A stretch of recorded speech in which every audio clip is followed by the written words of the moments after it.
And good evening and welcome to the World YouTube Washington report for this evening, April 10th, 2025. President Trump had a cabinet meeting today, and I love it when he goes around the table like that and asks his different secretaries to give him an update. Very informative. Played some of it today on radio at 1 o'clock Central.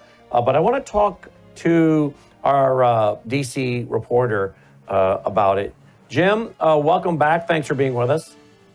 Thanks for having me. Glad to be here. And Jim, tell our audience about your website real quick, if you would. Yeah, theconservativecaucus.org. You can find out what we're doing to help protect liberty here in the United States and build a boots-on-the-ground network of people who for change, and also stand up for the Constitution and kind of get us back to a constitutional republic. And you got an event coming up in April, right? We do in Chicago. Yep. We got a whole load of speakers, including Rob Blagojevich and some others, April 23rd at the Drake Oak Brook, Illinois in Chicago, Illinois area. And I hope everyone can come that lives in the area. Excellent. Excellent. Full details on his website. All right. I want to go right away to a clip from today. Elon Musk. I love this going around the table, by the way. Have you ever seen a president do that?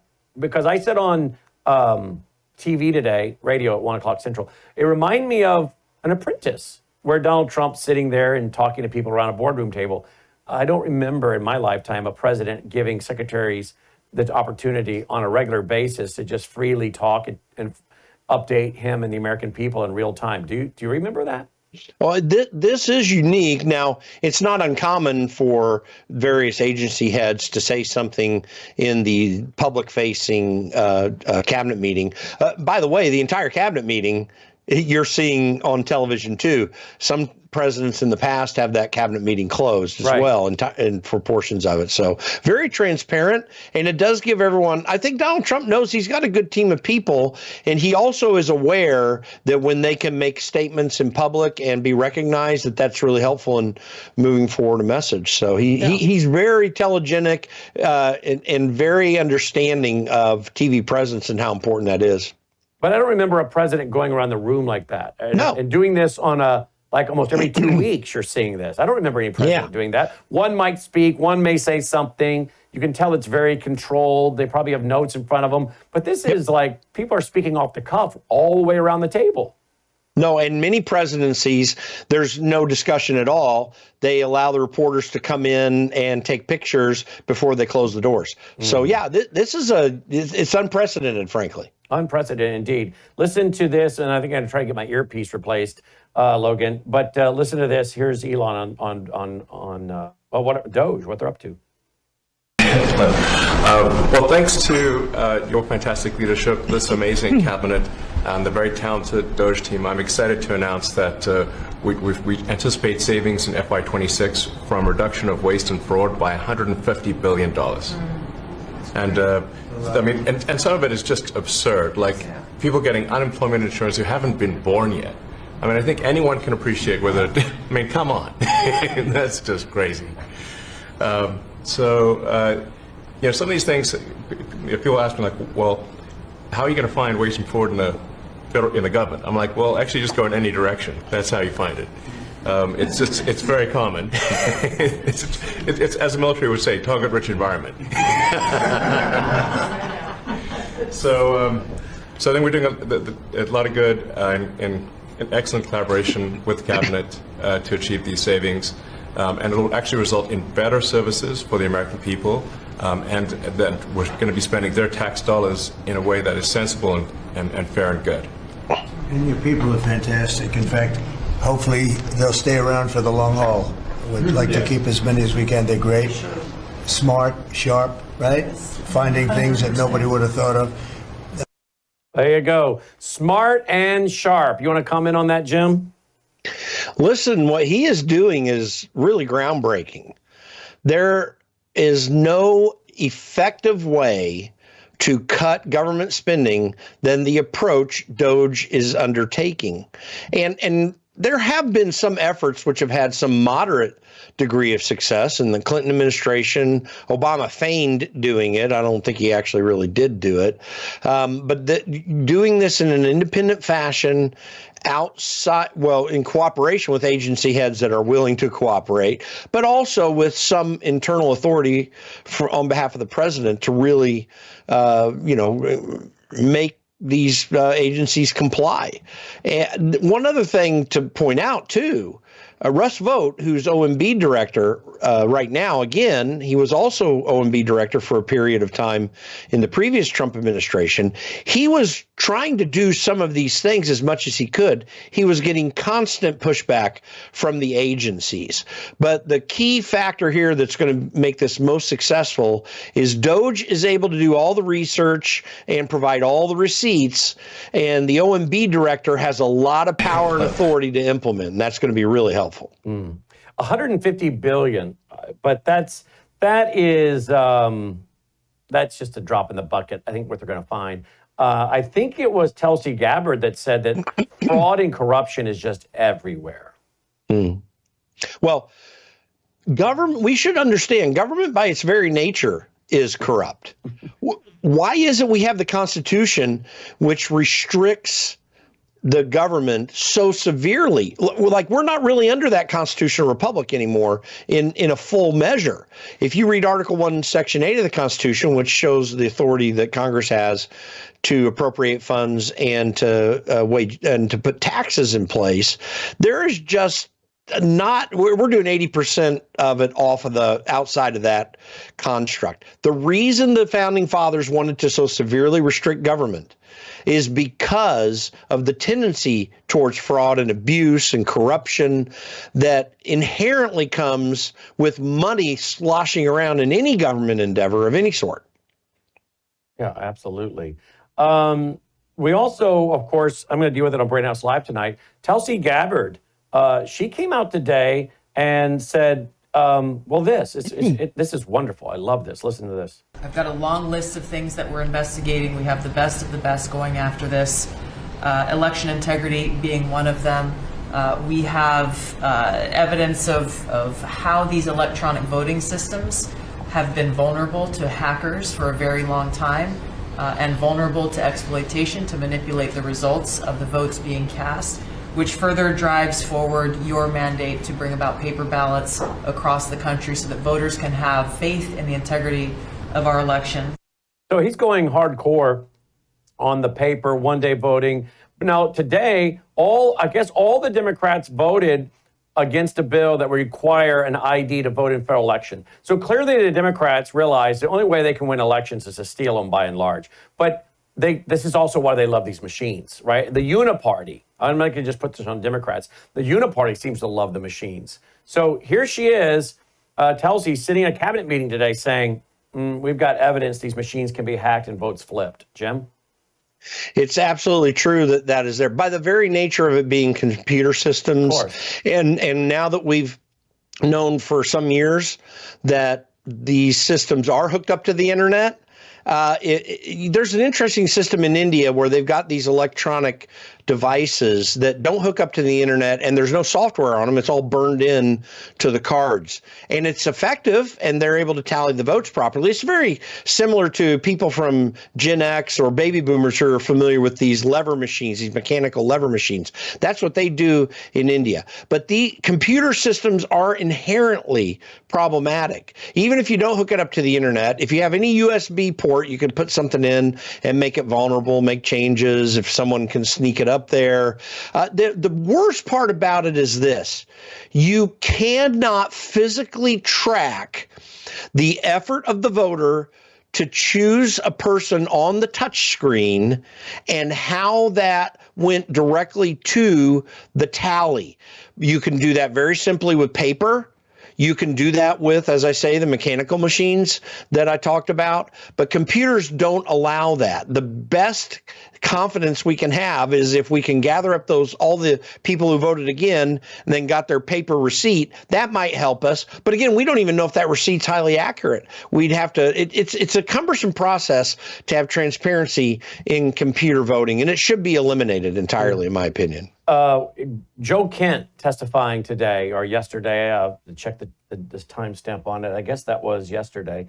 Listen to this. Very interesting conversation here. Listen to this related to January 6th. And this concerns January 6th. Do you believe that the violence on January 6th was intentionally organized or directed? Still under investigation. We're looking into whether elements of the government could have enhanced the criminal acuity of some of the rioters that day. So you've said on Twitter that the FBI and the intelligence community were involved in planning and directing the riot. Is that correct? Sounds like something I said, yeah. And what evidence do you have for that claim?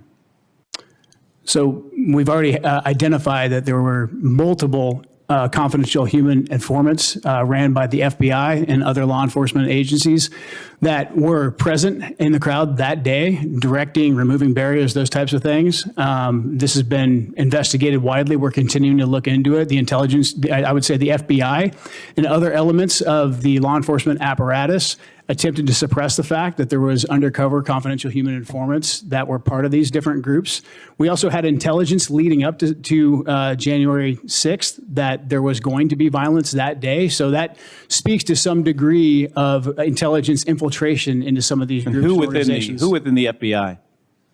We're looking into that right now. Which departments of the FBI? Probably the Washington field office. So you believe the Washington field office was involved in the planning of the violence in the building next door on January 6th? It's being looked into. I mean, look, we had and who is looking into it? That we are in the intelligence community. Yeah, we're looking into it right now. And do you believe that the IC conducts actions of this nature against Americans? Does the IC, well, the FBI and other law enforcement agencies entrapping individuals?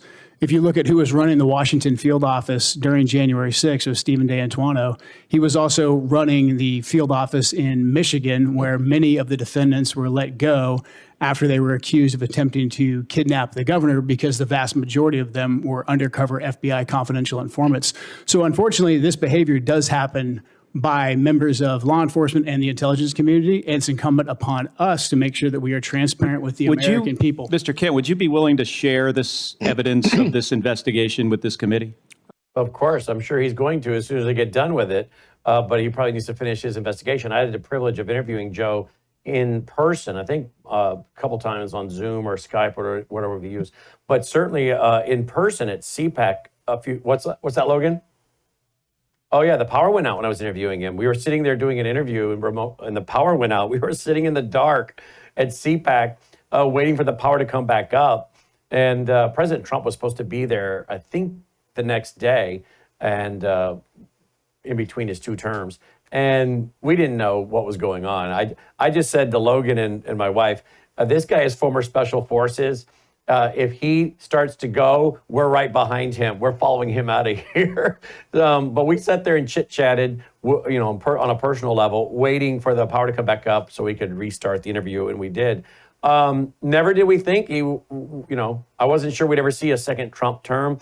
Here we are, and now he's the director of the Counterterrorism Division. Pretty impressive. He's now saying, look, we got evidence that our own FBI and DC field office was involved in this. And I think Ed Martin, the acting U.S. District Attorney, who has been in this studio here and guest host a show in our network about 50 times, we think the world of Ed Martin. We pray he gets confirmed, and we ask our audience to pray he gets confirmed. But I think he's looking into this as well. I think there are multiple people inside Trump's world that are looking into this. What say you? Yeah, I know Ed too, and I think he's a fantastic choice for that office. He would be very, very strong. Listen, everything that Joe Kent said, by reports that have come out and through other evidence that we've all been able to see, is accurate. Now, for all the details and putting all of the strings together, we don't know. But one thing we know, not just in this case, but in many cases, and the supposed attempt to kidnap Governor Whitmer in Michigan highlights a standard procedure in FBI that they use quite often to entrap people into crimes. And this is something that I don't necessarily believe the assertion that they stirred up all the violence on January 6th. There were some angry people about what had happened, but it was not even a handful, the total number of people that were there. There were tens of thousands of people who went over to the Capitol that day. But do not be surprised when we find out that there were definitely FBI informants and agitators in that crowd. Thomas Massey, my former boss, he's documented some of this stuff too. He's gotten a lot of this information as well. This is a real problem that we need to address. We need to resolve it. And we need to understand that it was an the attempted coup was not people going around breaking windows around the Capitol. The attempted coup was twisting that into putting every Trump supporter of any stripe anywhere in the country under suspicion. And this is why we saw an expansion in the FBI of investigating churches, of arresting people in an absurd manner, using in front of abortion clinics, using the FACE Act when they were praying. And in fact, when the FACE Act was passed, which is an unconstitutional law, in my opinion, there were exceptions to people being non-active, just doing praying and that sort of thing. So we weaponized our entire government against Trump supporters in an attempt by Democrats to hold on to power in perpetuity in this country. It was literally third world what happened after that. And what happened on that day on January 6th is likely just as third world and skewed as anything we've ever seen in history. Wow. Today we had the passage here. Anna Paulina Luna, Congresswoman, put out on X. We just successfully passed both the SAVE Act as well as the House budget. We are also, 216 to 214, by the way, we are also codifying permanently ending taxes on tips and Social Security. To be clear, the only reason why the budget passed is because President Trump was actively involved and is truly one of the best negotiators I've ever met. He's doing great things for this country. Thank you, POTUS. 214 to 216. Wow. And of course, we had some Republicans vote against it, did we not? Yeah, Thomas Massey and who else was it? Victoria Sparks of Indiana voted no on this. Mm-hmm. When I'm looking at this bill, I was actually, as we talked about earlier in the week, I was very frustrated with the Senate version only projecting cuts of $4 billion over 10 years. And this is going to apparently bring about $1.5 trillion of cuts in 10 years. You had Speaker Johnson say, you can kick me out of the speakership if I don't keep these promises. Well, that's pretty interesting. I can tell you, because I know the people that want to are inclined to do the motion to vacate stuff, and they will be more than willing to take that on. And you just might find enough people, if he doesn't keep those promises, really doing again what happened when Matt Gaetz really caused a stir in the House just before the elections 2 years ago. So here is Speaker Johnson. Actually, here he is. Yep. It's a good day in the House. I told you not to doubt us. The media always does. The Democrats always do. But we get the job done, and we're really grateful to have had the big victory on the floor just now. It was a big one, a very important one. The big news today, of course, is that we passed the budget resolution. We adopted the Senate's amendments to the resolution, holding in place all of the commitments and the instructions, the guidelines that the House originally enacted. And that was a big step, because that will allow us now to move forward, to have our committees actually drafting the one big beautiful bill. There's a lot of work ahead of us, and we're really excited about that. In November, the American people delivered unified government to the Republican Party. They returned President Donald J. Trump to the White House. They gave us control of the House and the Senate, and we are going to make good by that. We have a big responsibility. In The budget reconciliation bill, the reason we call it the One Big Beautiful Bill, everybody in this crowd of journalists knows that all the components that will be in that. We're talking about ensuring that the border is secure, having the resources that are necessary to do that. We're talking about getting the American economy going again by reducing regulations. We're talking about restoring peace through strength and making sure we have the measures in place to properly fund those priorities. We have a lot of things, American energy dominance, all the components that will make things better for Americans, drive down the cost of living, and get our economy really going again. And of course, not the least of which, the big components of the One Big Beautiful Bill is to ensure that we don't have the largest tax increase in U.S. history all at once, which is what would happen at the end of this year if we didn't accomplish this mission, because the Tax Cuts and Jobs Act, the tax cuts from the first Trump administration, as we know, would expire. So a big day for us. We will now get the committees operating on all cylinders. They'll be working over the 2-week district work period that encompasses Passover and Easter. They'll take a couple of days off for those holy celebrations and then keep their sleeves rolled up and get right back to work. The committees in the Senate and the House will be working in a collaborative fashion. We've explained this, that this really is a one-team approach by Republicans in both chambers. I'm so grateful to Leader Thune and his steady hand of leadership. We had a joint press conference this morning making our commitments known of what we're going to try to do. And that is ensure real savings for the American people, because we have to do that. We have a responsibility to get our country back on a sound fiscal trajectory, and also make sure that we ensure and protect those essential programs. All right, there we go. You want to respond to that, Jim? Good day in the House, and I told you not to doubt. No worries. So listen, it's good news if we're going to cut $1.5 trillion. What people need to understand about what happened today, this is a process that was set up in the Budget Control Act of 1974, which set up a process of the Congress establishing a budget and then the appropriations committees coming in and filling in each of the sections of that budget. And it is broken up into different sections. There are 12 appropriations bills. If we follow regular order, there are 12 appropriations bills that have to be passed to fund the federal government. First of all, it's going to be amazing if they get all 12 of those bills passed. It would be the first time since 1998 that we did not provide some continuing resolution to fund parts of the budget where Congress had been either neglectful or unable to pass one of those 12 appropriations bills. That would be an amazing feat all by itself. The $1.5 trillion would also be an amazing feat, and that would make Mike Johnson an anomaly in Republican speakers, because we've not had a Republican speaker probably since the early part of Newt Gingrich's tenure that did anything substantive when it came to really doing the hard work that Congress must do to appropriate money in the fashion that they set for themselves. But keep in mind, and this is all relatively positive if all the promises do happen, which is a challenge because the appropriator, we call them the cardinals, in the heads of all the various subcommittees on House appropriations, we call the cardinals, because they determine everything in so much, I should say, in the House GOP caucus, and usually in a very bad way. So if he can corral these guys and gals to do what they ought to do, that would be something of a feat. But there still is going to be spending, even if that $1.5 trillion happens, that really should have been cut even further.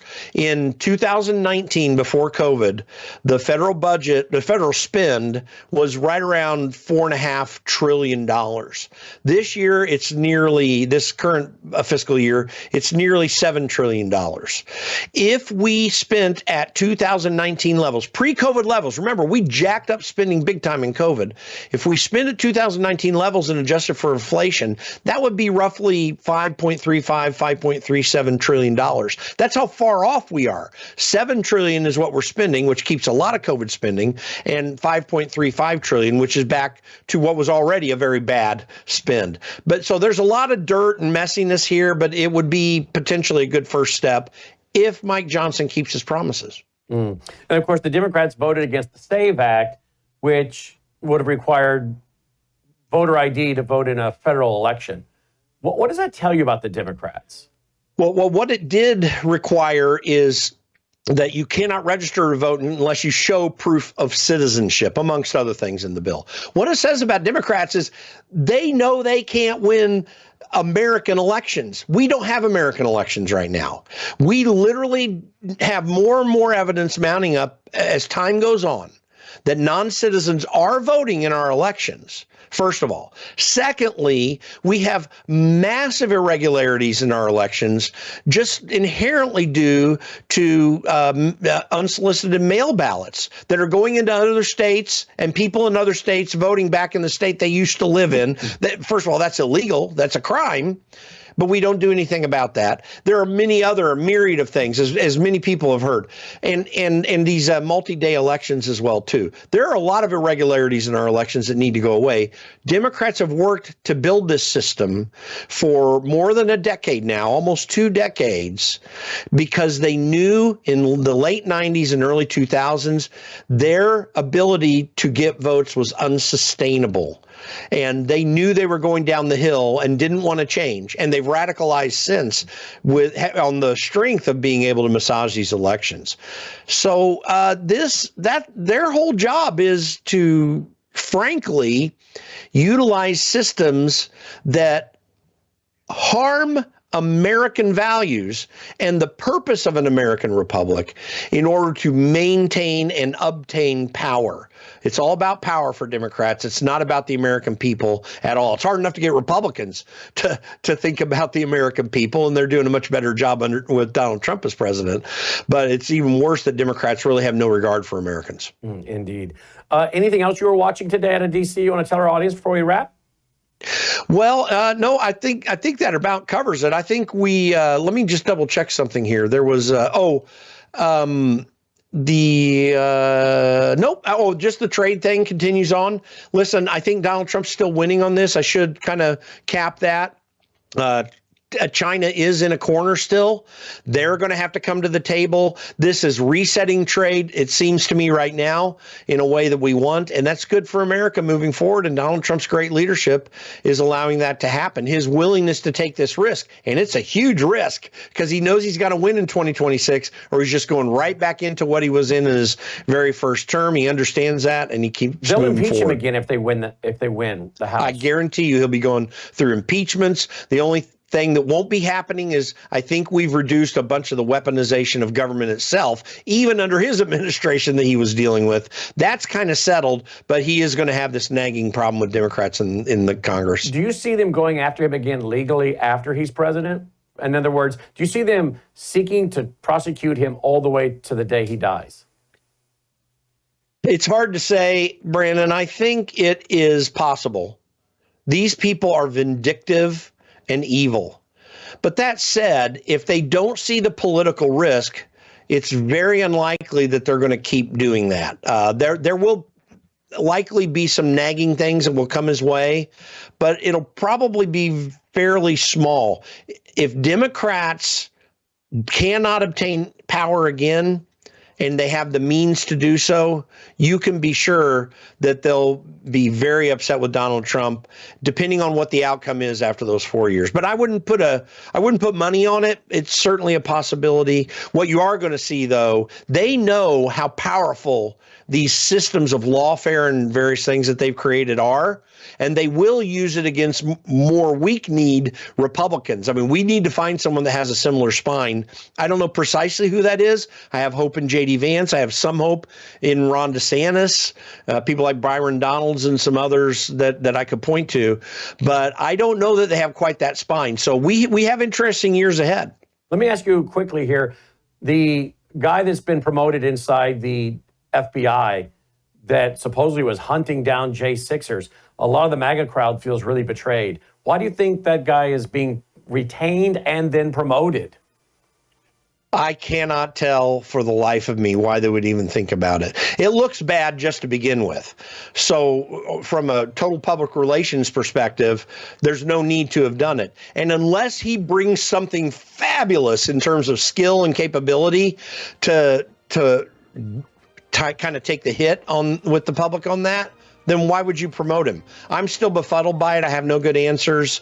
I'm And I will say, I think the American people and MAGA supporters are a little bit impatient with what they're seeing from both Pam Bondi and even Kash Patel. Although Kash has had a much better run here, they're waiting for stuff to get more powerful from them. And that doesn't help the case when Americans are already a little concerned about Pam Bondi in particular. Indeed. The conservativecaucus.org, conservativecaucus.org. Jem, thanks for being with us. Folks, thank you for being with us. Take care.